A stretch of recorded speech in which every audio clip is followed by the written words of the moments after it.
Nkuhiki ukamboma ese ubu ngubu iki kigoryi ma nshaka ko mbomora pasi ngiye hanga nabuze icyo mvuga nabuze uko None se nakifata ko yagukunze rwa ruhanzi nagukunda nanga amabyi nkahura nayo tugiye kugenda tutamujyana no muri saro bagukubiseho n'utuntu akanyogosho keza muri saro yego bagukubita akanyogosho keza utwambara ruhanzi kweza nze hano. agakoti agapira mve hano rwa ruhanzi njyanye n'ipederi njyanye muri saro muri saro abantu babone ninjiranye n'ipederi kunshongesha yego ngiye kubigukorera rwa ruhanzi yewe rwa ruhanzi uri ikigoryi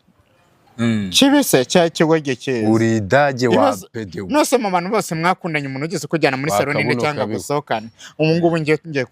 turava hano tujye muri saro tuve hano tujye ku Gisenyi ku karya akagori mazi ka nyoko akagori ka mama umva ndaguhera mu mazi wigeze usambanira mu mazi ngo umve ukuntu biryoha Mu mazi? yego Yeba, mu kivu ubu ngubu ndaguhera k'inyuma mu mazi ubanze wumve ukuntu bikubita umwoyo ukubita amazi nabyo bingo pya pya pya pya uba ufite umwoyo we ntago ari umwoyo wa kintu wari waraninde wari warandyoheye ni kuki tutari rwa ruhanzi twarakumenye ngiye induba umva wakurwa rwanse nkicara hano ava ariko mukunyonge umva nkubwize ukuri ntasa ashawura iki ibyo bijamba byawe bimeze umva ni nziza reba ndo ziroroshye shere ziroroshye Kora hano. kora hano yakorwe mu nda na dodo ako shara urwo rwo ruga rurazanye ngo kora basi makabese ko kwitsana dana nkaguha ndaguha bitsara do